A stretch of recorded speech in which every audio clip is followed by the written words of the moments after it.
ఓం శుక్లాంబరధరం విష్ణుం శశివర్ణం చతుర్భుజం ప్రసన్నవదనం ధ్యాయేత్ సర్వవిఘ్నోపశాంతయే. అందరికీ నమస్కారము. సంపూర్ణ కార్తీక మహాపురాణంలోని 5వ రోజు పారాయణము. ఇందులో 9వ అధ్యాయం గురించి తెలుసుకుందాం. ఈ అధ్యాయంలో ముఖ్యంగా యమదూతలకి విష్ణుదూతలకి మధ్య పెద్ద గొడవ జరుగుతుంది. ఎందుకు అంటే అజామీలుడు వైకుంఠముకు వెళ్ళాలా లేకపోతే నరకముకు వెళ్ళాలా, చివరగా ఎవరు గెలుస్తారు, యమదూతలు గెలుస్తారా విష్ణుదూతలు గెలుస్తారా? అంతకుముందు 8వ అధ్యాయంలో మనం ఏం చెప్పుకుందామో ఒకసారి ఇంట్రొడక్షన్ తెలుసుకుందాం. ఈ 8వ అధ్యాయంలో ఏం జరిగింది అంటే అజామీలుడు పెద్ద దుర్మార్గుడు, అతడు ఒక దాసి భర్త కూడా. సో బ్రాహ్మణ ఆచారాలను పాటించేవాడు కాదు. అంతేకాకుండా తన భార్య చనిపోయిన తర్వాత ఆమెకు ఒక కూతురు ఉండేది. ఆ కూతుర్ని కూడా తను సంభోగించిన తర్వాత వారికి ఒక కుమారుడు పుడతాడు. అతని పేరు నారాయణ అని పెట్టుకున్నాడు. సో తను చివరి దశల్లో చనిపోయే సమయంలో యమదూతలు తనని నరకానికి తీసుకువెళ్ళడానికి వచ్చారు. ఆ సమయంలో తను కుమారుడు మీద ఎంతో ప్రీతిపాతుడయ్యి అయ్యో నేను వెళ్ళిపోతున్నానే అనుకొని కుమారుణ్ణి నారాయణ నారాయణ నారాయణ అని పిలుస్తాడు. ఆ నారాయణ అన్న నామస్మరించడం వల్ల వైష్ణుదూతలు కూడా వస్తారనమాట. కాబట్టి విష్ణుదూతలు ఏంటి, తను చివరి దశల్లో నారాయణాన్ని స్మరించాడు కాబట్టి అతని పాపాలన్నీ తొలగి వైకుంఠానికి వెళ్ళే అధికారము హక్కు అతనికి ఉంది అని విష్ణుదూతలు చెప్తారు. యమదూతలేమి ఈ అజామీలుడు చెయ్యని తప్పంటూ లేదు, పెద్ద పాపాత్ముడు కిరాతకుడు, తన పాపాల చిత్రగుప్తుని బుక్కులో ఎలా పెరిగిపోయాయంటే అలా పెరిగిపోయాయి కాబట్టి అతను నరకానికే వెళ్ళాలి అని యమదూతలు. మరి చివరిగా అజామీలుడిని విష్ణుదూతలు తీసుకెళ్తారా లేక యమదూతలు తీసుకెళ్తారా? ఈ 9వ అధ్యాయంలో తెలుసుకుందాం. ఆ రకంగా వారి ఇరువురి మధ్య ప్రశ్నలు తలెత్తాయి. విష్ణుదూతలు యమదూతలని ఇలా అడిగారనమాట. ఓ యమదూతల్లారా, మేము విష్ణుదూతలము. మీ ప్రభువు మీకు విధించిన ధర్మాలేమిటి? పాపాత్ములు ఎవరు, పుణ్యాత్ములు ఎవరు, యమదండనకు అర్హులైన వారెవరు? అవన్నీ విపులీకరించి చెప్పండి. అంటే యమధర్మరాజు మీకేమని చెప్పారు? ధర్మాత్ములు ఎవరు, పాపాత్ములు ఎవరు, పుణ్యాత్ములు ఎవరు, అంటే పుణ్యం చేసిన వాళ్ళు ఎవరు, పాపం చేసిన వాళ్ళు ఎవరు, ఎవరు యమదండనకు అర్హులవుతారో వివరంగా మాకు చెప్పండి అని విష్ణుదూతలు యమదూతల్ని ఈ రకంగా అడుగుతూ ఉన్నారనమాట. అలా విష్ణుదూతలు అడిగిన ప్రశ్నలకు యమదూతలు ఇలా సమాధానం ఇవ్వసాగారనమాట. ఇందులో ముఖ్యంగా వారు దేనిని ఉద్దేశించి శిక్షిస్తారన్నది చెప్పారనమాట. ఎవరు అంటే సూర్యుడు, చంద్రుడు, వాయువు, గోవులు, దశాదిశలు, కాలము, ఇవన్నీ మానవుల పాప పుణ్యాలకు సాక్షులంట. అవి చెప్పే సాక్ష్యాన్ని విచారించి వారిని ఈ యమదూతలు శిక్షిస్తారు అని విష్ణుదూతలకు చెప్పసాగారనమాట. అంతేకాకుండా యమదూతలు ఇంకా వివరముగా విష్ణుదూతలతో ఇలా చెప్పసాగారనమాట. ఓ విష్ణు దేవతల్లారా, శ్రద్ధగా వినండి, చెబుతాము అని ఈ రకంగా మొదలుపెట్టారు. ఎవరైతే నిత్యం తల్లిదండ్రులతో గొడవ పడతారో, అబద్ధాలు చెప్తారో, పరశ్రీ మీద వ్యామోహముతో ఉంటారో, లేకపోతే ఇతరులకు సంతానం కలిగితే వారిని చూసి ద్వేషించేవాళ్ళు, ఇతరులు పూజ చేస్తే ద్వేషించేవారు, వారు పూజ చేయకపోవడము, నిత్యము స్నానము చేసి దేవునికి పూజ చేయనివాడు, హరినామ స్మరణ చెయ్యనివాడు, అంతేకాకుండా జంతువులను హింసించేవాడు, బ్రాహ్మణుణ్ణి, గురువును, రోగిని ఎవరైతే కాళ్ళతో తంతారో అటువంటి వారందరూ యమదండనకు అర్హులు. అంతేకాకుండా కన్యాశులకంతో జీవించేవాడు, తర్వాత దానము చేసే వాళ్ళను కూడా చెయ్యొద్దు అని ఆపేవాడు. ఇంకొకటి, కొంతమంది ఉంటారు చెరువులు నదులకు కాంట్రాక్ట్స్ వస్తాయి, అలాంటి వారు ఏం చేస్తారంటే ఆ చేయాల్సిన పని చేయకుండా ఆ వచ్చిన డబ్బును వాళ్ళ వెనక వేసేసుకొని చేయవలసిన వారి యొక్క ధర్మాన్ని చెయ్యరు. అటువంటి వారు వీళ్ళు అందరూ కూడా యమలోక దండనకు అర్హులు. ఇంకా ఈ అజామీలుడు అంటారా, వీడు ఈ భూమి మీద చేయని పాపం అంటూ లేదు. బ్రాహ్మణ పుట్టుకైతే పుట్టాడు, కానీ ఒక దాసీ సంగమంలో పడి ఎప్పుడు తన చుట్టూనే తిరుగుతూ ఉంటూ చెయ్యని పాపాలంటూ లేవు. వీడు విష్ణులోకానికి ఎలా అర్హుడవుతాడు, మీరే చెప్పండి అని యమదూతలు విష్ణుదూతలని ఇలా అడగసాగారు అన్నమాట.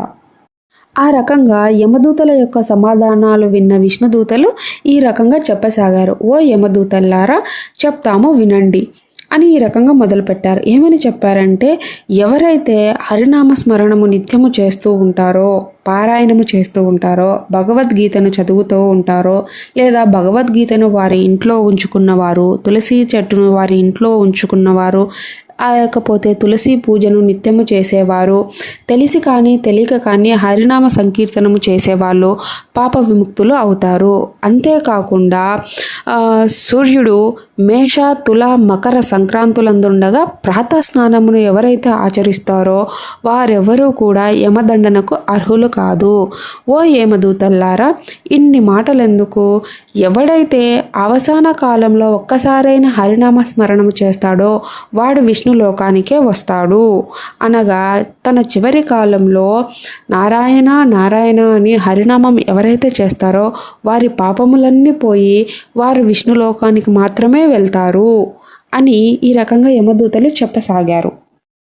ఆ రకంగా యమదూతలకి విష్ణుదూతలకి మధ్యన జరిగిన సంవాదాన్ని అజామిలుడు విన్నాడు. అది విన్నాక తను చాలా బాధపడుతూ ఉన్నాడనమాట. అయ్యో, నేను ఇన్ని శారీరక పాపాలను చేశానా? ఇన్ని పాపాలు చేసినా సరే మరి నా చివరి కాలంలో నాకు హరినామ స్మరణ చేయాలని నాకు ఎలా గుర్తుకు వచ్చింది? అయ్యో, ఈ యమకింకరులు ఎక్కడికి వెళ్ళిపోయారు? ఈ యమదూతలు నన్ను వదిలిపెట్టి ఎక్కడికి వెళ్ళిపోయారు?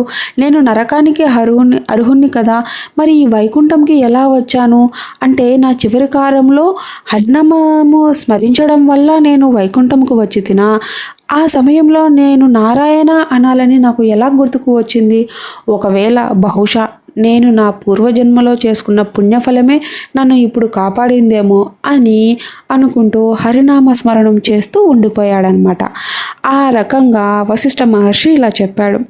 ఓ రాజా, కాబట్టి కేవలం హరినామ స్మరణనే అంతటి ముక్తి ప్రధానమైనది కాగా హరిప్రియకరమైన ఈ కార్తీక వ్రతమును ఆచరిస్తే ఎంత పుణ్యం కలుగుతుందో ఒకసారి ఊహించు అంటూ ఆపాడు వశిష్ఠుడు.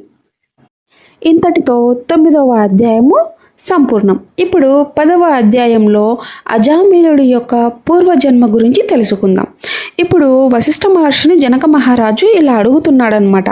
ఓ వశిష్ఠ మహర్షి, ఈ అజామిలుడు పూర్వజన్మలో ఎవరు? ఏ పాపం వలన ఇలా పుట్టాడు? విష్ణుదూతల మాటలకు యమదూతలు ఎందుకు ఊరుకున్నారు? వాళ్ళు యమునికి ఏమని విన్నపించారు? అవన్నీ మాకు క్లుప్తంగా చెప్పండి అని అడిగారనమాట. అప్పుడు వశిష్ఠ మహర్షి ఇలా చెప్పారు. మీరు అడిగిన ప్రశ్నలన్నిటికీ నేను ఒక క్రమంలో సమాధానాలు చెప్తాను రాజా, వినండి అని ఈ రకంగా చెప్పారు.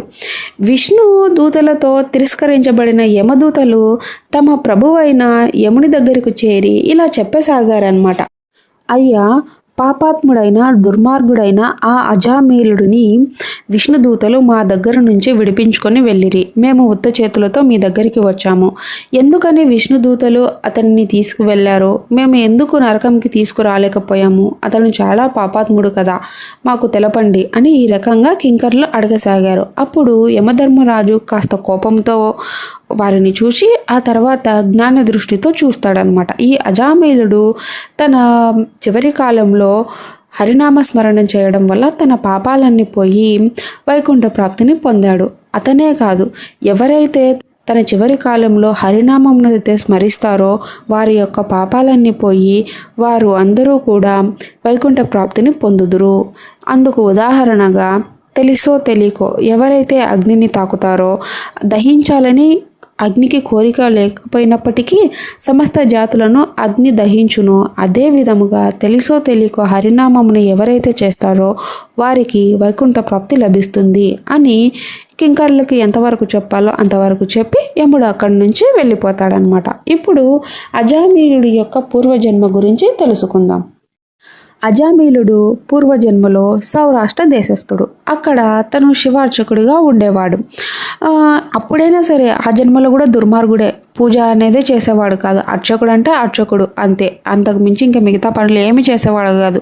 ఇంకో గుళ్ళో ఉన్న ద్రవ్యాలన్నీ తీసుకెళ్ళి దోచుకుపోయి బయట అమ్ముకునేవాడు, దుర్మార్గులతో తిరిగేవాడు. ఇంకా అతను చేయని పాపాలంటూ లేవు అప్పుడు కూడా. అలా జరుగుతున్న సమయంలో అక్కడ అదే సమయంలో ఒక పేద బ్రాహ్మణుడు అనమాట, తనకు భిక్షాటన చేస్తే తప్ప పూట గడవదు. కానీ అతనికి అందమైన భార్య ఉండేది. ఆమెకి కామవాంఛ ఎక్కువ అన్నమాట. ఒకరోజు ఈ పేద బ్రాహ్మణుడు భిక్షాటనకై పల్లెలు పట్టణాలు అన్నీ తిరుగుతూ ఉండంగా ఒకరోజు మంచి ద్రవ్యం లభిస్తుంది. అతను ఎంతో సంతోషించి తన ఇంటికి వెళ్ళి తన భార్యతో ఇలా చెప్తాడు, ఈరోజు మంచిగా ద్రవ్యం దొరికింది, బాగా ఆకలి వేస్తుంది, త్వరగా భోజనం తయారు చెయ్యి, అదే సమయంలో కాసిన్ని మంచినీళ్ళు తాగి కాస్త విశ్రాంతి తీసుకుంటా అని తన భార్యతో చెప్తాడు. అప్పుడు ఆమె వినిపించినా కూడా వినిపించినట్టుగా ఉండి తన కామవాంఛ కోరిక గురించి చెప్తూ ఉంటుంది అనమాట.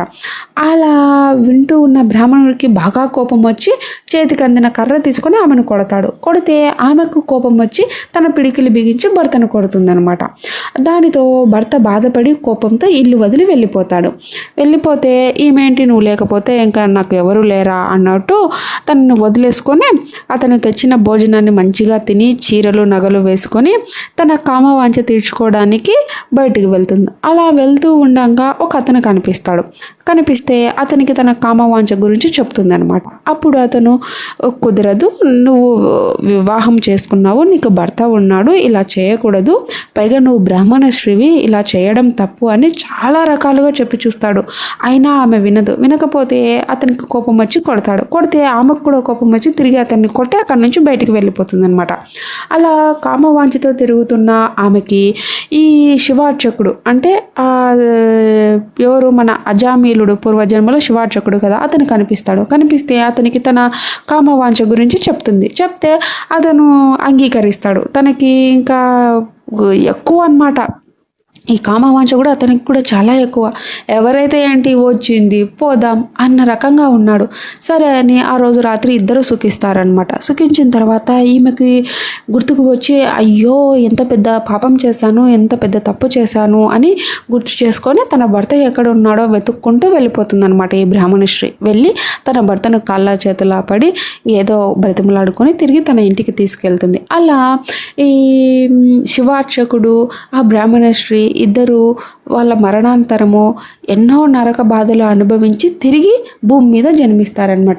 ఆ జన్మించడంలోనే ఈ శివార్చకుడు సత్యనిష్ఠుడికి కొడుకుగా అజామీలుడిగా జన్మనెత్తుతాడు. అతనికి కార్తీక పౌర్ణమి నాటి శివతందనం వల్ల అంత్యకాలమందు హరినామము స్మరించాలి అని గుర్తుకు వచ్చి స్మరించడంతో మోక్షాన్ని పొందుతాడు. ఆనాటి శివార్చకుని జన్మలో ఇతనితో జారత్వము అంటే ఇతనితో సంభోగించిన బ్రాహ్మణ స్త్రీ కూడా మళ్ళీ నరకాలన్నీ అనుభవించి తిరిగి మళ్ళీ భూమి మీద ఈ కన్యాకుబ్జంలోనే చండాలుని గృహంలో ఒక బాలికగా జన్మిస్తుంది అనమాట. ఆ జన్మాంతరము అతడు ఆమె యొక్క జాతకంని చూపించగా ఈమె తండ్రి గండములో పుట్టింది అని చెప్తారు. అంటేనే ఆ చండాలుడు ఆ పిల్లని తీసుకుపోయి అడవిలో వదిలేస్తాడు. అలా వదిలేస్తే ఒక బ్రాహ్మణుడు ఆ అమ్మాయిని చూస్తాడనమాట. చూసి ఎవరో ఇక్కడ వదిలిపెట్టిపోయారే అని ఆ పిల్లని తీసుకెళ్ళి తన ఇంట్లో ఉన్న దాసికి ఇచ్చి ఈ పిల్లని నువ్వే పెంచు అని చెప్తాడు. ఆ దాసి ఎవరో కాదు, ఈ అజామీలుడి యొక్క భార్య అన్నమాట. అంటే అప్పుడు దాసితో తిరుగుతూ ఉంటాడని చెప్పాం కదా, ఆమెనే ఈమె. అలా దాసి మరణించిన తర్వాత ఆమెకు ఒక కూతురు ఉంది. ఆ కూతురుతో ఈ అజామీలుడు ధర్మాలు పాటించకుండా తన మన భేదం లేకుండా కూతురితో కూడా సంభోగించాడని చెప్పాం కదా, ఆమెనే ఈ బ్రాహ్మణశ్రీ ఇక్కడ ఈ దాసి యొక్క కుమార్తెగా పెరిగిందనమాట. ఇది ఈ రకంగా ఒకదానికొకటి కనెక్ట్ అవుతూ వచ్చిందనమాట. ఆ రకంగా శివదర్శనం వల్ల, కార్తీక మాసంలో శివదర్శనం వల్ల అజామీలుడికి హరినామ స్మరణ చెయ్యాలి చివరి కాలంలో అని స్మరణ వచ్చి నారాయణాన్ని స్మరించడంతో అతనికి వైకుంఠ ప్రాప్తి లభించింది. అలాగా హరినామ స్మరణ అంత పవిత్రమైనది. అన్ని పాపాలను తొలగించి వైకుంఠాన్ని ప్రాప్తించిన ఆ హరినామం యొక్క శక్తి ఎంత గొప్పదో, మరి ఈ హరికి ప్రీతికరమైన ఈ కార్తీక మాసము ఎంత గొప్పదో ఒక్కసారి ఊహించు రాజా అని వశిష్ఠ మహర్షి జనక మహారాజుకి ఇలా వివరించారనమాట. ఇది ఈ రకంగా వశిష్ఠ మహర్షి కార్తీక వ్రతం యొక్క సూక్ష్మ ధర్మమును జనక మహారాజుకు వివరించారు. పాపాలను నశింపచేసే శక్తి ఈ కార్తీక వ్రతమునకు మాత్రమే ఉంది. ఎవరైతే ఈ దివ్య వ్రతాన్ని ఆచరించారో వాళ్ళు నరక ప్రాప్తులవుతారని తెలుసుకో.